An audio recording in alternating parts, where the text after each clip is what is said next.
हाँ बच्चों, good evening. Good evening sir. बच्चों, हम लोग पढ़ रहे थे magnetic effect of electric current. पहले दिन हमने देखा कि एचसी और स्टेट ने सबसे पहले हमको बताया कि जब किसी वायर में इलेक्ट्रिसिटी फ्लो होती है तो उसके चारों ओर पास में कंपास पड़ा था और रिफ्लेक्ट हो गया। मतलब कि मैग्नेटिक किसी वायर में जब इलेक्ट्रिसिटी फ्लो होती है तो चारों ओर मैग्नेटिक फील्ड डेवलप हो जाता है। That is magnetic effect of electric current. फिर हमने पढ़ा कि मैग्नेट्स क्या होते हैं। मैग्नेट्स की दो प्रॉपर्टी लिखी, मैग्नेट आयरन को अट्रैक्ट करते हैं, है क्या नहीं, और मैग्नेट वो होता है जो फ्रीली जब सस्पेंडेड होता है तो नॉर्थ साउथ डायरेक्शन में ठहरता है। ये हमने पढ़ा था। फिर हम लोगों ने पढ़ा कि मैग्नेटिक फील्ड क्या होता है, मैग्नेटिक फील्ड लाइन की कैरेक्टरिस्टिक्स क्या होता है। हमने 5 कैरेक्टरिस्टिक्स पढ़े थे। फिर हमने 2 दिन में पढ़ा कि एक स्ट्रेट करंट कैरिंग वायर है, उसके चारों मैग्नेटिक फील्ड कैसा बनेगा। कॉन्सेंट्रिक सर्कल्स पढ़ा था हमने, कैसे डायरेक्शन पता लगाएंगे, राइट हैंड थंब रूल, वो पढ़ा था हम लोग। फिर हमने पढ़ा एक करंट कैरिंग लूप हो, सर्कुलर लूप, उसमें मैग्नेटिक फील्ड कैसा प्रोड्यूस होता है। क्लॉकवाइज है तो सेंटर में एस होगा, एंटी क्लॉकवाइज है तो सेंटर में एन होगा। ये हमने पढ़ा था। फिर हम लोगों ने पढ़ा था करंट कैरिंग सोलेनोइड, है ना। तो करंट कैरिंग 3 चीजें पढ़ी, straight wire, loop and solenoid. फिर हम लोगों ने कल शुरू किया एक नया चीज कि जब कोई करंट कैरिंग वायर किसी स्ट्रॉन्ग मैग्नेटिक फील्ड में रखते हैं, किसी करंट कैरिंग वायर से कंपास की नीडल रिफ्लेक्ट हो सकती है, तो हम यदि करंट कैरिंग वायर को किसी मैग्नेटिक फील्ड में रखें तो इस पर भी फोर्स लगेगा, क्योंकि न्यूटन का थर्ड लॉ है कि जब एक चीज दूसरे पे फोर्स लगाती है तो दूसरा उस पर भी उतना ही फोर्स लगाएगा। जब वायर ने उसको डिफ्लेक्ट किया तो उसने भी उसको इतना ही फोर्स लगाया होगा, लेकिन क्योंकि वो फ्रिक्शन कहीं टेबल में पड़ा है तो वायर हिला नहीं। लेकिन जब हम इस तरह का अरेंजमेंट करते हैं तो हम देखते हैं वायर पर भी फोर्स लगता है। वायर पर लगने वाला फोर्स 4 बात पर डिपेंड करता है। वायर में फ्लो होने वाली करंट पे, मैग्नेटिक फील्ड पे, वायर की लेंथ जो मैग्नेटिक फील्ड है उस एल पे, और फिर डिपेंड करता है कि बी और आई के बीच में एंगल कितना है। एंगल 90 डिग्री होगा तो फोर्स मैक्सिमम में लगेगा। ये पढ़ने के बाद हम लोगों ने ये पता लगाया कि फोर्स की डायरेक्शन कैसे पता लगाएंगे। और फोर्स की डायरेक्शन के लिए हमने एक रूल पढ़ा था, फ्लेमिंग्स लेफ्ट हैंड रूल। मैं ज्यादा डिटेल में अब डिस्कस नहीं करूंगा इस बारे में। आज हम आगे बढ़ते हैं कि बच्चों ये तो बात समझ में आ गया कि यार जब मैग्नेटिक फील्ड में जब किसी वायर को रखते हैं इस पर फोर्स लगता है, इसका हम कितना क्या यूज कर रहे हैं, क्या एप्लीकेबिलिटी है इसकी, क्या इससे हम क्या कर सकते हैं। तो देखो, साइंटिस्ट ने ऐसी डिवाइस डेवलप कर ली कि जब हम किसी स्ट्रॉन्ग मैग्नेटिक फील्ड में एक वायर रखते हैं उस पर फोर्स लगता है, फिर दूसरा कॉइल रखिए फिर उस पर फोर्स लगता है, तो ये फोर्स इतना ज्यादा हो जाता है कि हम बहुत सारे काम कर लेते हैं। मार्बल कटर मार्बल काटता है, उसमें भी इलेक्ट्रिसिटी से इतना तेज वो पहिया घूमता है क्या नहीं। टेस्ला कार इलेक्ट्रिक कार है, उसमें इलेक्ट्रिक मोटर लगी हुई है। तो ये इलेक्ट्रिक मोटर क्या होती है, आज हम पढ़ेंगे इलेक्ट्रिक मोटर। बच्चों, इलेक्ट्रिक मोटर हम क्यों पढ़ रहे हैं, क्योंकि ये magnetic effect of electric current के कारण ही यूज होती है। तो सबसे पहले हम देखेंगे व्हाट इज इलेक्ट्रिक मोटर। पहला, मैं इसके कुछ पार्ट बताता हूं। पहला, इसका introduction, what is it, what is electric motor. Second, what is the principle of electric motor, on what principle does an electric motor works, what is the principle of electric motor. Third, what is the structure, that is construction, है ना, structure कि electric motor किसकी बनी होती है, क्या क्या इसके अंदर कंपोनेंट्स होते हैं, कैसे लगे होते हैं, वो स्ट्रक्चर हम पढ़ेंगे। और फोर्थ पॉइंट में हम पढ़ेंगे वर्किंग ऑफ इलेक्ट्रिक मोटर। तो हमको इलेक्ट्रिक मोटर की 4 चीजों में हमको सारे आंसर मिलते हैं। Okay, first of all, what do mean by electric motor. Electric motor कहते किसको है। तो हमारे दिमाग में, आपके दिमाग में पहले से कंसेप्ट है कि ऐसी कोई चीज जिसमें बटन चालू करे वो घूमने लग जाए, उसका मतलब उसे इलेक्ट्रिक मोटर है। कोई हैंडी फैन भी आता है, या कुछ भी चीज हो, ट्रिमर भी हो भले, तो उसमें भी इलेक्ट्रिक मोटर होती है छोटी सी। देखा होगा उसका शाफ्ट थोड़ा टेढ़ा होता है, तो उस टेढ़े के कारण उसके टूथ काम करते हैं, कभी आप लोगों ने देखा हो। तो वो भी इलेक्ट्रिसिटी, मतलब जैसे ही स्विच ऑन कर रहे हैं मूवमेंट हो रहा है, स्विच ऑन करने से मूवमेंट हो रहा है, मतलब उसमें कहीं ना कहीं इलेक्ट्रिक मोटर लगी हुई है। क्लियर। तो what is electric motor. Intro बहुत सिंपल है, an electrical device which transform electrical energy to mechanical energy. Electric motor किसको कहते हैं, जो इलेक्ट्रिकल एनर्जी को किससे बदल दे, mechanical energy. Mechanical energy means motion, that is kinetic energy. आपने पढ़ा है 9th क्लास के अंदर, the energy possessed by an object due to its motion is called kinetic energy, पढ़ा है, that is a form of mechanical energy. तो वो device भूमि, वो चीज जो क्या करती हो, जो इलेक्ट्रिकल एनर्जी को किसमें बदल देती हो, मैकेनिकल एनर्जी। करके दिखाऊं क्या? फैन चालू करो, ठंड लगेगी। अरे पता है सब, कल किया था ना हमने, पता है ना सबको। जैसे स्विच ऑन करेंगे मैकेनिकल वर्क होगा। ये वर्क कैसे हुआ हम डिटेल में गहराई में जाएंगे, पर हमको ये पता लग जाना चाहिए कि फैन और भी बहुत सारे डिवाइसेस आपके घर पे, मिक्सर ग्राइंडर और भी चीजें जहां पर इलेक्ट्रिसिटी से मोशन होता है, उसको हम क्या बोलते हैं बच्चों? Electric motor. क्लियर? चले आगे। इंट्रो वाला पॉइंट क्लियर हो गया। Okay, a device which transform electric energy to magnetic. Now the second, what is the principle? ये किस प्रिंसिपल पे काम करता है? पूरा प्रिंसिपल कल पढ़ लिया है। When a current carrying wire is placed in a strong magnetic field, it experiences a force. This is the principle of electric motor. जब किसी करंट कैरिंग वायर को मैग्नेटिक फील्ड में रखा जाता है तो उस पर फोर्स लगता है। ये क्या है? ये इलेक्ट्रिक मोटर का कंसेप्ट है। अब इसको इस प्रिंसिपल को मैं थोड़ा और कॉम्प्लिकेटेड करके बताऊं? कॉम्प्लिकेशन कौन सुनना चाहता हूं, लेकिन मैं थोड़ा सा कोशिश करता हूं। When a rectangular coil is placed in a strong magnetic field, it experiences a torque. अब आप थोड़े से कंफ्यूज हो, ये टॉर्क क्या भला आ गई? नहीं, आइए मैं समझाता हूं। सुनो, एक सिंपल वायर है, इसको कल हमने देखा था जब किसी U shape magnet, horseshoe magnet के बीच में रखेंगे तो इस पर फोर्स लगता है। ये हमने पढ़ा था बच्चे, ठीक। अब हम इसको क्या करते हैं, अब हम किसी मैग्नेटिक फील्ड में स्ट्रेट वायर नहीं रखते हैं, हम एक कॉइल रखते हैं। क्या रखते हैं? कॉइल। ये कॉइल का शेप कैसा है? रेक्टेंगल जैसा। तो हम इसको बोलते हैं रेक्टेंगुलर कॉइल। क्या है ये? बन सकता है किसी में आपको वायर दो, बना दोगे रेक्टेंगुलर कॉइल। ये वायर लिया, यूं मुड़ाया, फिर यूं मुड़ाया, यूं मुड़ाया, यूं मुड़ाया, यूं मुड़ाया, बन सकता है नहीं? ये रेक्टेंगुलर कॉइल। जब किसी रेक्टेंगुलर कॉइल को किसी स्ट्रॉन्ग मैग्नेटिक फील्ड में रखते हैं तो अब आप ये देखो बच्चों, यहां पर तो इधर फोर्स लग रहा था, क्यों? करंट किधर जा रही है? ऊपर। तो एक तरफ यहां पर करंट किधर जा रही है? ऊपर। तो फोर्स किधर लग रहा है? बाहर क्यों? सपोज कर लेते हैं बाहर। तो यहां का लगेगा अंदर, ये किधर लगेगा? अंदर। तो ये क्या हो गया? एक रोटेटिंग फोर्स मिला। The rotating force is called torque. क्या आपको सुन रहे हैं? ऐसा फोर्स जो रोटेट कराता हो। मैं समझाऊंगा बेटा, मैं समझाता हूं एक बार। आपको टॉर्क समझ में नहीं आया, वापस समझाता हूं। ये मार्कर है, ये मार्कर है बच्चों। मैं इस पे फोर्स लगा रहा हूं, ये फोर्स लगने से मार्कर क्या हो गया? डिस्प्लेस हो गया। डिस्प्लेस हुआ। अब ये मार्कर है, अभी भी ये मार्कर ही है, मैंने इस पर फोर्स लगाया। ये फोर्स लगाने से क्या मार्कर अपनी जगह से डिस्प्लेस हुआ? नहीं, अभी भी मेरी उसी उंगलियों के बीच में ही है। तो हुआ क्या? ये रोटेट हुआ। क्या हुआ? रोटेट। तो ऐसा फोर्स जो रोटेट कराता है किसी चीज को, उसको हम क्या कहते हैं? टॉर्क। यदि आपको टॉर्क बोलने में या समझने में दिक्कत हो, टॉर्क को हम लिखते हैं ऐसे, टॉर्क। Torque, rotating force. क्या बोलते हैं इसको? मैं क्यों बता रहा हूं ये इतना आपको? मैं यदि यही आप लिख दोगे तो भी आंसर राइट है। When a straight current carrying wire is placed in a strong magnetic field, it experiences force. फिर आप कभी किसी रेफरेंस बुक को देखोगे, कहीं वहां आप सुनोगे, तो आपको लगेगा अरे यार सर ने तो न तो हमको रेक्टेंगुलर कॉइल के बारे में कुछ बताया, न मेरे को टॉर्क के बारे में कुछ बताया। कोई बात नहीं, नहीं समझ में आया तो छोड़ सकते हो। लेकिन यदि आप कहीं किसी क्लास में जाके बैठ गए और वहां टॉर्क बोल दिया तो आपको यह लगेगा कि यार हमको सर ने अधूरा पढ़ाया। ऐसा नहीं होना चाहिए। बुक में है क्या कहीं भी टॉर्क लिखा हुआ? ढूंढिएगा, शायद नहीं है ना। लेकिन मैं आपको बताना चाहता हूं कि टॉर्क कोई बहुत ऐसी गजब बात भी नहीं है।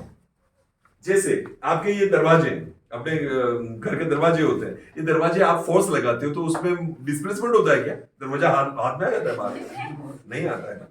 तो दरवाजा क्या होता है? एक फिक्स एक्सिस के अराउंड रोटेट होता है। तो हम इसको बोलते हैं टॉर्क। ऐसा फोर्स जिससे वो ऑब्जेक्ट सिर्फ एक फिक्स एक्सिस के राउंड रोटेट करे। जैसे हैंडपंप आप हिलाते हैं तो वो जो एक्सिस है वो रोटेट करता है, सिर्फ एक जगह फिक्स है। आप कैंची चलाते हैं तो आप एक जगह यहां से फिक्स है, ये दोनों एंड उसके इधर इधर ही घूमते हैं। तो ये क्या कहलाता है? Rotating force. क्या आपको रोटेटिंग फोर्स को क्या बोलते हैं बच्चों? टॉर्क। यदि समझ में आया गुड, नहीं आया नो प्रॉब्लम। हम तो ये समझेंगे कि जब भी किसी करंट, अच्छा मैंने ये क्यों बताया, टॉर्क क्यों आया, ये भी मैंने समझा ही दिया। तो व्हेन अ रेक्टेंगुलर कॉइल, अब इसका डेफिनेशन क्या बनी? बहुत simple. When a rectangular coil is placed in a strong magnetic field, it experiences a torque और रोटेटिंग फोर्स।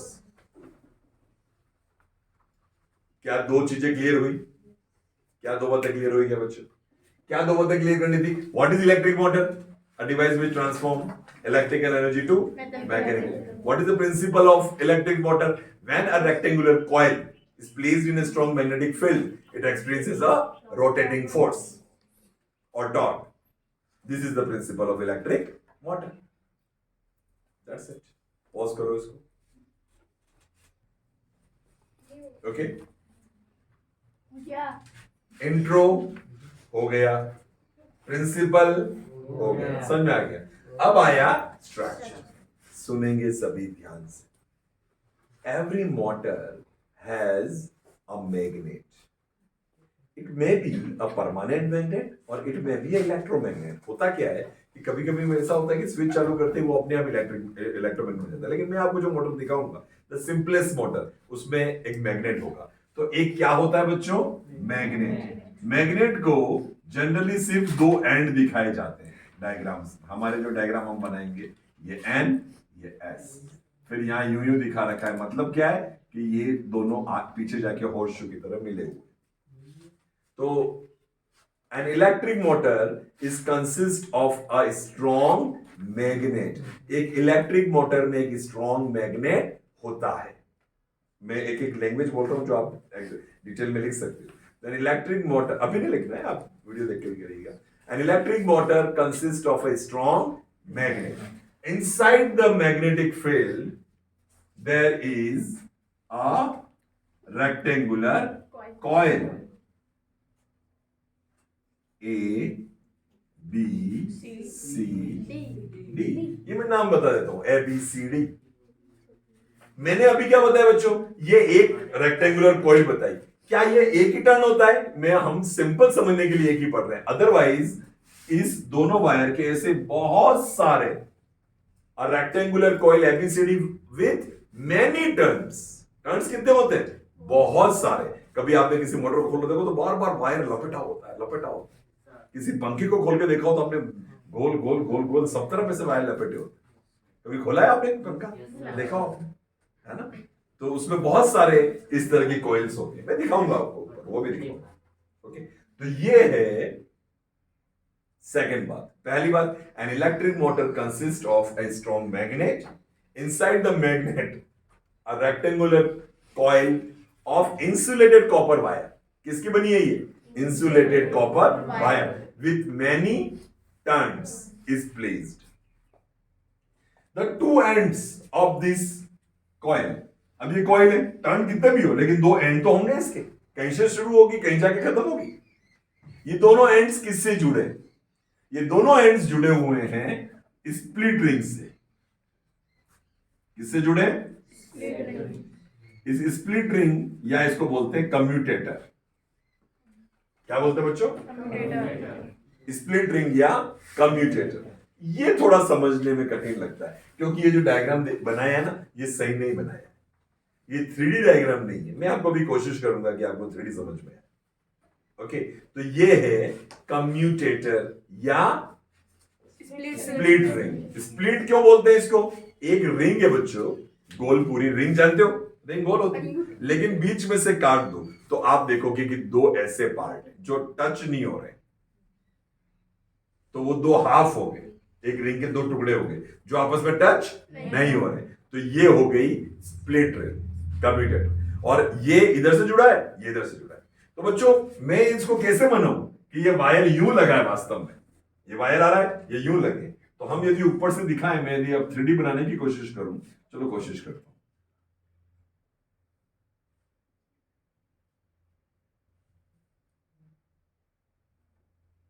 पूरी एक जैसी चौड़ी है लेकिन नीचे की तरफ दिख ही नहीं रही है। क्या आप थोड़ा सा उससे बेटर समझ आया है ना? नीचे भी है ये, ऐसा कैसा नीचे जा रहा है ये। तो हम इस स्प्लिट रिंग को बोल देते हैं एक्स और वाई। एक्स किससे जुड़ा हुआ है? ए से, फिर बी से, फिर सी, फिर डी, और डी किससे जुड़ा हुआ है? वाई से। अब एक्स और वाई पर लगे हुए हैं ब्रशेस। कैसे? इसको हम बोलते हैं ये स्लाइडिंग कॉन्टैक्ट्स, इसको बोलते हैं B1। यहां पर स्लाइडिंग कॉन्टैक्ट, इसको बोलते हैं B2।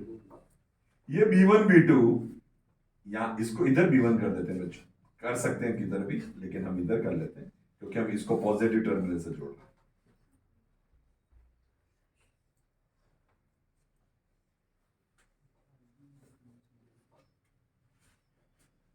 अभी सर्किट क्या है कर रखा है मैंने? ऑफ। क्या इसमें करंट फ्लो हो रही है? तो मैं अभी सिर्फ कंस्ट्रक्शन बता रहा हूं।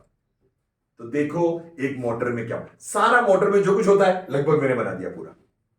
तो मोटर में क्या होता है, कहां से शुरू करें? एक मैग्नेट होता है स्ट्रॉन्ग। इस मैग्नेट के बीच में जो मैग्नेटिक फील्ड है, जो स्पेस है, वहां क्या प्लेस्ड है? एक रेक्टेंगुलर कॉइल। किसकी बनी है? इंसुलेटेड कॉपर वायर की। क्लियर? और यहां पर ये पूरी लपेटी हुई है। ये जो किस पे लपेटी होती है बच्चों? तो बीच में एक वायर हो, बीच में एक रॉड होती है। क्या होती है? रॉड। अभी पतन का मौसम आएगा, आप गर्री चलाओगे ना, तो दोनों तरफ, एक तरफ इधर एक तरफ इधर पकड़ने का आता है। बीच में वायर लपेटा हुआ है ना? तो इसमें भी ऐसे वायर लपेटे होते हो, और इधर एक यूं निकला रहता है, और यहां पर भी ये पूरी रॉड है। ये पूरी क्या है बच्चों? रॉड। क्या बात समझ आई? जैसे आपकी चक्री होती है वैसे ही हुआ नहीं है? बस यहां से ये थोड़ा छोटा है, इस तरफ ये लंबा है पूरा। इसको हम बोलते हैं शाफ्ट। क्या बोलते हैं बच्चों? शाफ्ट। अभी शाफ्ट में जो आपको करना है वो लगाना पड़ेगा। मतलब जैसे पंखा लगाना है तो हमने यहां पर फैन लगा दी, टरबाइन लगा दी, ये हमने यहां लगा शाफ्ट पे। क्या लगाते? शाफ्ट। एक्सल और शाफ्ट हमारे बुक में लिखा है, यहां एक्सल लिखा हो, एक्सल AXLE, और दूसरी तरफ शाफ्ट। सॉरी, डबल एक्सल, एक ही तो एक्सल।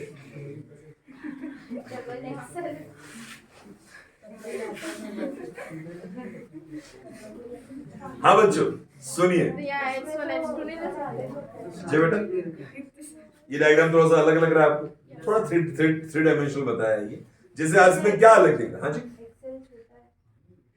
हाँ, पर वो लंबा उधर उस एंड तक जा रहा है, वो वायर तो इसमें हवा में दिख रहे हैं। फिर इन्होंने क्या बताया? सिर्फ इतनी देर इतनी जगह बताया, फिर ये तो हवा में हो गए ना, इसके चारों नहीं है क्या? मैं आपको एग्जैक्ट दिखाऊंगा, मोटर दिखाऊंगा, आप देखिएगा, ठीक है? ओके, तो बच्चों अब हमारा समझो अच्छे से, एक मोटर किसकी बनी हुई है? एक मोटर में एक स्ट्रॉन्ग मैग्नेट है और उसके अंदर रेक्टेंगुलर कॉइल है। अब मैं बता दूं, ये कॉइल विद द शाफ्ट, इस पूरे एक्सेल और शाफ्ट के ऊपर ही जो कॉइल लगी है, इसको कलेक्टिवली बोलते हैं आर्मेचर। क्या बोलते हैं? आर्मेचर। तो ये आर्मेचर है। आर्मेचर में क्या है? रेक्टेंगुलर पूरी कॉइल भी है और साथ में शाफ्ट और एक्सेल है पूरा। इसको हम क्या बोलते हैं? आर्मेचर। ओके, अब ये हो गई कॉइल। इस कॉइल के दोनों एंड्स किससे जुड़ रहे हैं? दोनों एंड्स किससे जुड़ रहे हैं बच्चों? स्प्लिट रिंग या कम्यूटेटर एक्स और वाई से। एक्स और वाई किससे जुड़ रहे हैं?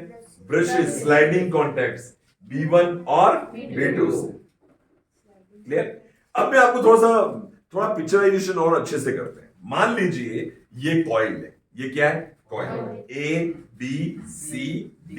अब यहां से निकल रहे हैं वायर, ठीक है? अब ये जो वायर निकल रहे हैं, हम ये मैं अंगूठा मान लेता हूं, ये मेरा वायर है, आ रहा बेटा? इसको थोड़ा सा विजुअलाइज कीजिएगा, यहां से पकड़ो किताब को ऊपर से। हाँ, ये दोनों क्या हो गए बच्चों? वायर। समझ आ गया? ये देखो ये आ रहे हैं, ये वायर किससे जुड़ रहे हैं? दोनों मेरे हाथ क्या है? ये स्प्लिट रिंग, ये इससे जुड़े हुए हैं, मतलब कि जब ये घूमेगा तो ये भी घूमेगा, पूरा का पूरा ये रोटेट हो सकता है इससे। ठीक है, अब यहां पर आता है बात स्लाइडिंग कॉन्टैक्ट। स्लाइडिंग कॉन्टैक्ट समझो वो क्या होता है। जब ये चीज गोल बीच में गोल गोल घूम रही है तो बाहर किसी वायर से जोड़े कैसे? जोड़ेंगे तो वो ट्विस्ट हो जाएगा ना। क्या बात समझ रहे हो आप? बात समझ रहे हो ना आप लोग? है ना? जब ये चीज गोल गोल घूमेगी तो यदि मैं मुझे बाहर किसी से जोड़ना है तो वो क्या हो जाएगा? ट्विस्ट। तो हम स्लाइडिंग कॉन्टैक्ट रखते हैं। स्लाइडिंग कॉन्टैक्ट का मतलब कि मान लीजिए गोल गोल घूम रहा है तो सिर्फ आप उंगली को टच करके रखिए, बस वो इधर वाला घूमता रहेगा, गोल गोल घूमता रहेगा लेकिन टच हो रहा है। ये जो दोनों डायग्राम बनाए ना मैंने, इसको ध्यान से समझिएगा, ये दोनों से स्लाइडिंग कॉन्टैक्ट है, मतलब बीच की चीज गोल गोल गोल गोल घूम रही है। जब ये आधा चक्कर काटेगा तो ये वायर घूम कर कहां जाएगा? B1 के पास। एक्स कहां चला जाएगा? B2 के पास। एक्स की जगह वाई हो जाएगा, वाई की जगह एक्स हो जाएगा। आधे चक्कर का तो आपस ये एक्स वाई से घूमता रहेगा। Thank you. स्लाइडिंग कॉन्टैक्ट समझ में आया ना? स्लाइडिंग कॉन्टैक्ट वो जो सिर्फ स्लाइड, उसको मोशन को रोक नहीं रहा है। कभी अपने आरती करते हैं तो कई लोग जाके स्लाइडिंग कॉन्टैक्ट कर लेते हैं, आरती कर टच कर, देखा आपने? तो वहां से वो उनको बैठे बैठे बात करो तो वो टच कर लेते हैं। हो गया हमारा आरती का लाभ हमको। सुना देखा कभी आप लोगों ने? ये स्लाइडिंग कॉन्टैक्ट, उसको करने वाले को भी कोई दिक्कत नहीं है, आराम से पकड़ के वो भी करेगा तो सब दिक्कत हो जाएगी। तो यहां पर इस तरह से स्लाइडिंग कॉन्टैक्ट है। ओके, तो अब हमको कंस्ट्रक्शन पूरा समझ में आ गया। 1 मिनट पॉज करेंगे, आपके कोई क्वेश्चन हो तो लेंगे, फिर वर्किंग आ जाएगी। चलिए बच्चों, तो आपने बहुत सारे क्वेश्चन पूछे, शायद आपको थोड़ा समझ में आया होगा। कल मैं जब दिखाऊंगा ना मोटर तो और समझिएगा। ओके, चलिए अब हम देखते हैं। जैसे ही मैं स्विच ऑन करता हूं, जैसे ही वहां पर मैं कहूंगा किरण पंखा चालू करो, तो जैसे वो स्विच ऑन करेगी होगा क्या? जैसे स्विच ऑन किया, प्लस टर्मिनल से इलेक्ट्रिसिटी फ्लो होना शुरू हुई। नाउ वर्किंग, बहुत दिमाग लगा के ध्यान से समझिएगा। How do an electric motor works? Electric motor काम कैसे करती है? जैसे इलेक्ट्रिसिटी गई, अब सुनो ध्यान से बेटा, इधर जैसे इलेक्ट्रिसिटी गई, कहां गई इलेक्ट्रिसिटी? सबसे पहले B1 में। चलो मैं फिर यहां इलेक्ट्रिसिटी का पूरा रास्ता बताऊं। इलेक्ट्रिसिटी कहां गई? B1। प्लस टर्मिनल से कहां गई? B1। B1 से कहां गई? X। X से कहां गई? A से B से C से D से Y, और Y से B2, और B2 से नेगेटिव टर्मिनल, पॉजिटिव और नेगेटिव। अब हम समझते हैं, चलो यहां पर भी पूरे एरो बनाओ। ये ऊपर गई, ये इधर गई, ये इस तरफ इधर गई, फिर इधर गई, फिर इधर गई, फिर इधर आई, फिर इधर आई, फिर चली गई, पूरा चक्कर हुआ। अब इस चक्कर में जैसे ही इलेक्ट्रिसिटी फ्लो हुई, इस आर्म के बारे में फ्लेमिंग्स लेफ्ट हैंड रूल लगाओ। क्या लगेगा इस पे? एक फोर्स लगेगा। क्यों लगेगा फोर्स? ये करंट कैरिंग वायर है, कहां पड़ा हुआ है? मैग्नेटिक फील्ड के बीच में, तो क्या लगेगा इस पर? फोर्स। किस डायरेक्शन में फोर्स लगेगा? आइए मैं नहीं करूं या कोई और करेगा? कोई आना चाहता है? मैं यूज करूं चलेगा? चलो आप सभी यूज करो बैठे बैठे। लेफ्ट हैंड निकालिए आप अपना, निकाला लेफ्ट हैंड। ये पोजीशन लीजिए, ले ली। अब सेट कीजिए। आप दोनों, आपको किसकी टेंशन नहीं है? अंगूठे की टेंशन आपकी नहीं। इन दोनों को सेट करो। ये क्या दिखाएगा? Magnetic field. मैग्नेटिक फील्ड किधर से किधर होता है? N2S। सभी की ये उंगली किधर होनी चाहिए? N2S, इस तरह हुई है। किसी, आप चिंता मत करो, यूं करो बस। अब फिर ये शेप ले लो, घबराओ मत। ये हो गया N2S। हाँ, अब ये उंगली क्या दिखाएगी? करंट किधर है? ऊपर।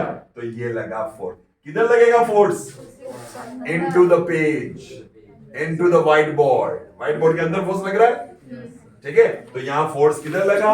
व्हाइट बोर्ड के अंदर। डॉट डॉट करके दिखा दिया मैंने। चलो अब हम देखते हैं आर्म सीढ़ी पे कैसा फोर्स लगेगा। सीढ़ी पे बताओ फटाफट। सीढ़ी पे N2S इधर ही है, इलेक्ट्रिसिटी इस बार कैसे आ रही है? नीचे। ये लगा है तो फोर्स किधर लगेगा? बाहर की ओर। बाहर की ओर।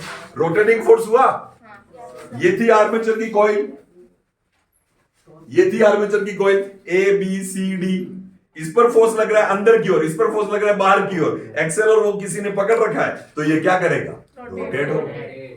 अब ये क्या हुआ? गोल घूमा, घुमा गोल। इस तरह से इसमें फोर्स लगा और इसने आधा चक्कर काटा। अब मैं आपको आगे बताता हूं कि आधे चक्कर के बाद क्या हुआ होगा। आइए मैं यहां पर एक और डायग्राम बनाता हूं। क्या एन यहीं था? हाँ, मैग्नेट का घुमा, मैग्नेट थोड़ी घुमा। एस यहीं था, हाँ एस भी यहीं है। लेकिन ये क्या हो गए? घूम गए। डी और सी किधर आ गए? इधर।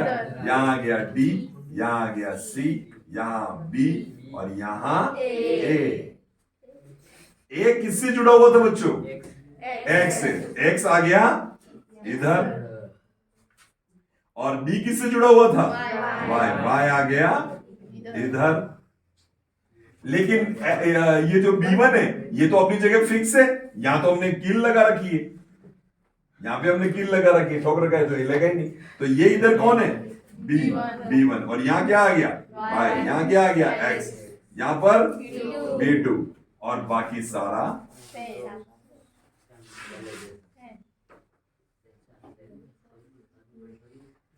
क्या आपको समझ में आया? पर ये क्या हुआ? जैसे ही आधा चक्कर हुआ सब कुछ बदल गया। क्या बदला? मैं आपको बताता हूं। देखो क्या बदला। अब करंट किधर जा रही है? B1। मैं आधे चक्कर के बाद का डायग्राम यहां बना दूं। Positive to B1। B1 से माय गॉड, B1 से किधर जा रही है? Y। Y से D, C, D, A से X और X से B2। अब आप नोटिस करेंगे कि ये जो चीज है B1 को क्यों मिला, ये जो चीज है ये रोटेट हुई, ये जो चीज है ये रोटेट हुई। B1 और B2 रोटेट, इसके अंदर सब कुछ बदल गया। और यहां क्या हुआ? B2 से नेगेटिव, ये हो गया पूरा। अब ध्यान से देखोगे तो क्या हुआ? ये अब सीढ़ी कहां जा रहा है? करंट किधर जा रहा है? इधर ऊपर, इधर नीचे। ये करंट आया और वापस इसमें आया। और ध्यान दीजिए, पहली बार सीढ़ी पे बाहर की ओर फोर्स लग रहा था और एबी पे अंदर की ओर। अब यहां देखते हैं यहां किधर लगेगा फोर्स। सीढ़ी पे अंदर की ओर और एबी पे बाहर की। ये तो बहुत जरूरी था। यदि ये नहीं होता, और आप वापस अपन समझते हैं, पहली बार आधे चक्कर के पहले मैं इधर खड़ा हो जाता, देखिएगा एबी पे फोर्स किधर लग रहा था? अंदर की ओर और सीढ़ी पे बाहर। ये हो गया आधा चक्कर। आधे चक्कर के बाद इधर आ गया सीढ़ी। अब सीढ़ी पे किधर फोर्स लग रहा है? अंदर की ओर, एबी पे बाहर। यदि ऐसा नहीं लगता तो ये कंप्लीट चक्कर काट पाता क्या? आप सोचो कि यदि एबी पे किधर लग रहा था? अंदर की ओर, सीढ़ी पे बाहर की ओर, ये घूमने का एबी पे वापस अंदर ही लगता तो ये अंदर आ जाता, तो ये तो आधा चक्कर ही काटता। ये पूरा चक्कर क्यों काटता है? Thanks to commutator. कम्यूटेटर और ब्रश ने अपने कॉन्टैक्ट्स बदल दिए। Initially, the X was connected to B1 and Y was connected to B2. But after half rotation, now X is connected to B2 and Y is connected to B1. इससे हुआ क्या? इससे अंदर का पूरा करंट का डायरेक्शन उल्टा हो गया। पहले X से A में, B में, C में, D में और Y तक करंट जा रही थी। अब Y से करंट जा रही है D में, C में, B में, A में और X तक करंट आ रही है। हर आधे चक्कर के बाद करंट बदल जाती है। करंट बदलना जरूरी क्यों था? क्योंकि हमको चक्कर पूरा कटवाना है। एक इलेक्ट्रिक मोटर में कम्यूटेटर और ब्रश का जो कॉन्टैक्ट्स है ये कंप्लीट रिवॉल्यूशन कराते, कंप्लीट रोटेशन कराते, वरना हाफ रोटेशन ही होता बार बार। Is it clear? प्यारे बच्चों, इतना आसान नहीं है, मैं मानता हूं। मैं सोचूं कि यार एक दिन में हो जाना चाहिए मोटर क्लियर, नहीं होता है। फिर भी मैंने जो ये बताया है ये आपको कहीं नहीं मिलेगा बेटा। मिल सकता है कहीं, पर मैंने सिर्फ अपने हिसाब से सोच के बच्चों को बार बार कोई क्रॉस क्वेश्चन करते हैं उनसे सोचते सोचते अपने डेवलप किया। ठीक है ना? आपको अपने बुक में भी नहीं होगा, ही रेफरेंस बुक में भी देख के देख लीजिएगा क्या है बच्चों इसके अंदर? इसके अंदर ये बताने की कोशिश की है कि हाफ रोटेशन से पहले क्या हो रहा था? Positive to B1, B1 to X, A B C D Y, B2 and negative. आधे चक्कर के बाद जैसे ही इसने चक्कर मारा वो कैसे? हमको लेफ्ट हैंड रूल से पता लगाना है कि AB पे अंदर की ओर, CD पे बाहर की ओर। आधा चक्कर हुआ, आधे चक्कर के बाद X और Y के कांटेक्ट इस तरह से बदल गए। इस इलेक्ट्रिसिटी की डायरेक्शन को रिवर्स करने का फायदा ये हुआ कि रोटेशन के लिए एक ही डायरेक्शन में फोर्स लगा। डायरेक्शन चेंज नहीं हुई है। पहले X to A B C D, AB में अपवर्ड जा रहा था, अब AB में डाउनवर्ड जा रहा है। आपको क्या दिख रहा है पता है कि अरे अभी भी ऊपर नीचे ये ऐसे जा रही है, लेकिन आप ये देखोगे कि X यहां आ गया, Y यहां आ गया, AB यहां था, वो AB यहां आ गया। आप देखो, इसको देखो, डायरेक्शन चेंज हुई कि नहीं हुई? पूरी डायरेक्शन चेंज हो गई है। पर आपको यहां डायरेक्शन चेंज होती हुई क्यों नहीं दिखाई दे रही है? क्योंकि यहां से ऊपर ही जा रहा था, यहां से नीचे, यहां से ऊपर ही जा रहा है, यहां से नीचे जा रहा है, लेकिन वो अंदर पूरा घूम गया ना। पहले X करंट को रिसीव कर रहा था और Y को भेज रहा था, अब Y रिसीव कर रहा है, X को भेज रहा है। आर्मेचर की रोटेशन होने के कारण इलेक्ट्रिसिटी की डायरेक्शन आर्मेचर में चेंज होगी। आर्मेचर के रोटेशन के कारण क्या चेंज हुआ? आर्मेचर में इलेक्ट्रिसिटी का डायरेक्शन। पहले ABCD था, अब DCBA हो गया। बाहर के सर्किट में तो इलेक्ट्रिसिटी B को ही जा रही थी, B1 को ही जा रही थी और B2 से आ रही थी। बाहर के सर्किट में कुछ चेंज नहीं हुआ। प्यारे बच्चों, दिस इज द टफेस्ट। आप लोग जो पीक पे जा सकते थे ना, वो ये था। That's it. पर यदि हम उसको टुकड़े टुकड़े करके समझें, किसी भी टफ टॉपिक को हम छोटे छोटे पार्ट में समझते हैं, तो हम उस पर मास्टरी कर सकते हैं। हमको पता भी चलेगा कि यार ये समझ नहीं आ रहा। चलिए, इलेक्ट्रिक मोटर टफ लगा। हाँ बच्चों, आप लोग सब कहोगे सर बहुत टफ है इलेक्ट्रिक मोटर, समझ नहीं आया। पर मैं इसके वापस वही समझा रहा हूँ, पार्ट करते हैं। क्या आपको इसका इंट्रोडक्शन समझ में आया? क्या बता सकते हो इलेक्ट्रिक मोटर कहते किसको है?